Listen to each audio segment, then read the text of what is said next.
Coba deh bayangin, sebuah cerita yang panjangnya jutaan tahun. Ini bukan fiksi loh, ini adalah kisah kita semua. Dari percikan kehidupan pertama sampai pertanyaan besar tentang masa depan kita dengan teknologi. Yuk kita mulai perjalanan epik evolusi manusia ini. Nah, cerita kita ini mulainya bukan di kota yang ramai atau peradaban kuno, tapi di sini, di landscape kering Hadar, Ethiopia. Di bawah terik matahari Afrika, tanah inilah yang menyimpan petunjuk paling awal tentang siapa kita dan dari mana kita berasal. Tempat ini tuh bukan cuma gurun biasa, ini lebih mirip arsip raksasa dari masa lalu. Di antara tulang belulang hewan purba, para ilmuwan nemuin sisa-sisa kerangka yang beda banget, nenek moyang kita yang paling-paling awal. Sebuah penemuan yang bakal menulis ulang bab pertama dari buku cerita umat manusia. Oke, dan dari penemuan itulah kita masuk ke babak pertama dari kisah kita. Momen-momen paling awal ketika garis keturunan kita mengambil langkah pertamanya di planet ini. Kenalan dulu nih sama Australopithecus afarensis. Yang paling bukan itu fosil bernama Lucy. Tingginya emang cuma sekitar 1 meter, tapi penemuannya itu raksasa banget. Fosilnya yang hampir utuh ngasih kita gambaran paling jelas tentang salah satu nenek moyang kita yang paling awal. Ibarat jembatan antara kehidupan di atas pohon dan langkah pertama kita di darat. Nah, disinilah momen persimpangan jalan di pohon keluarga kita.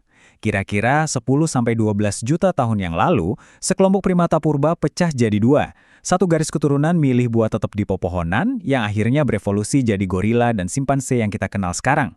Tapi, cabang yang satunya lagi, mereka melakukan sesuatu yang radikal. Mereka turun ke darat. Dan keputusan buat turun ke darat itu memulai sebuah perjalanan evolusi yang luar biasa panjang. Otak mereka mulai membesar, mereka belajar jalan pakai 2 kaki, dan ya, seperti yang sumber kita bilang dengan jenaka, jutaan tahun kemudian keturunan mereka adalah kita. Langkah-langkah pertama tadi ternyata cuma permulaan. Nggak lama langkah itu jadi lompatan besar. Kita masuk ke era baru, di mana nenek moyang kita nggak cuma beradaptasi lagi, tapi mulai aktif membentuk dunia di sekitar mereka. Disinilah genus kita sendiri, Homo, mulai naik panggung. Sekitar 3 juta tahun lalu, ada Homo habilis, si manusia terampil, karena dia yang pertama kali bikin alat-alat dari batu. Terus muncul Homo erectus, si penjelajah yang berani, dan setelahnya muncullah kita, Homo sapiens, alias manusia modern. Tapi Homo erectus ini benar-benar jadi game changer. Mereka nggak cuma jalan tegak, tapi mereka juga yang pertama kali mengendalikan api. Ini revolusi total, bukan cuma buat anget-angetan loh. Api bikin mereka bisa masak makanan, yang artinya lebih banyak kalori dan nutrisi yang bisa diserap. Nah, energi ekstra inilah yang jadi bahan bakar buat otak kita yang makin besar.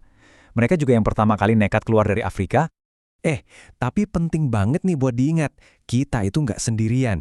Selama ribuan tahun, kita berbagi planet ini dengan sepupu evolusi kita, Neanderthal. Mereka ini cabang yang terpisah, berevolusi di Eropa. Dan pinter banget. Mereka punya ritual dan bahkan menguburkan kerabat mereka yang meninggal. Tapi ya pada akhirnya hanya satu spesies Homo yang bertahan. Dan ini membawa kita ke babak kita sendiri. Lahirnya manusia modern secara anatomi yang memicu ledakan budaya dan teknologi yang belum pernah ada sebelumnya. Inilah kita, muncul di Afrika sekitar 200.000 tahun lalu, dengan otak yang ukurannya udah sama kayak kita sekarang. Kita mengembangkan struktur sosial yang rumit, berpikir secara simbolis, dan yang paling penting, kita mulai ngobrol. Bahasa, ini yang mengubah segalanya, bikin kita bisa menyebar ke seluruh dunia dan akhirnya jadi satu-satunya spesies hominin yang tersisa. Selama hampir 200.000 tahun, hidup kita itu nomaden, sebagai pemburu pengumpul. Tapi kemudian, sekitar 12.000 tahun yang lalu, sekejap mata doang loh ini dalam skala evolusi, semuanya berubah total. Kita memasuki periode Neolitikum. Perubahan itu apa? Pertanian. Untuk pertama kalinya dalam sejarah, kita berhenti cuma nyari makan, tapi kita mulai bikin makanan sendiri. Kita menanam tanaman dan menjinakkan hewan.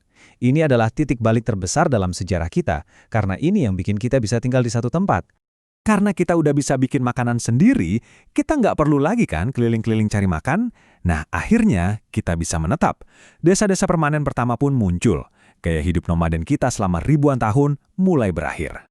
Begitu ada desa, ya otomatis muncullah perdagangan antar komunitas. Dan buat mempermudah jual beli ini, kita menciptakan bentuk mata uang pertama, token sederhana dari tanah liat. Inilah cikal bakal ekonomi.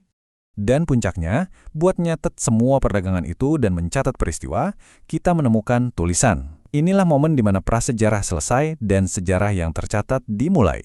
Untuk pertama kalinya, pengetahuan bisa diwariskan dengan akurat dari generasi ke generasi, memicu percepatan kemajuan manusia yang luar biasa.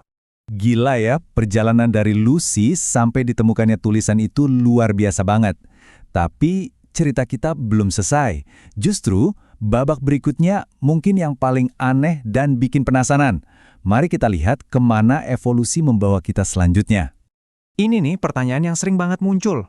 Dengan semua teknologi modern, obat-obatan, dan masyarakat kita yang kompleks, apa tekanan seleksi alam yang membentuk kita selama jutaan tahun itu masih berlaku? Jawabannya mungkin bakal bikin kamu kaget. Ternyata, belum. Evolusi itu proses yang jalan terus. Walaupun nggak sedramatis dulu, kita masih terus beradaptasi. Tapi sifat dari evolusinya itu sendiri yang mulai berubah. Jadi, poin krusialnya begini. Gara-gara teknologi, evolusi fisik kita melambat. Kita nggak lagi terlalu kena tekanan dari lingkungan. Tapi di saat yang sama, kita justru memulai jenis evolusi yang baru.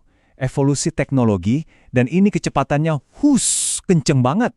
Terus, evolusi teknologi ini bakal bawa kita kemana? Wah, ini teorinya udah mulai liar nih. Ada yang namanya singularitas. Titik di mana kecerdasan buatan melampaui kecerdasan manusia. Ada juga ide kita bakal gabung sama mesin jadi cyborg. Atau bahkan, kemungkinan kesadaran kita diupload ke cloud biar bisa hidup abadi secara digital. Nah, ini yang membawa kita pada pertanyaan penutup yang provokatif. Setelah jutaan tahun evolusi biologis, apakah babak selanjutnya dalam kisah manusia adalah perpaduan antara biologi dan teknologi?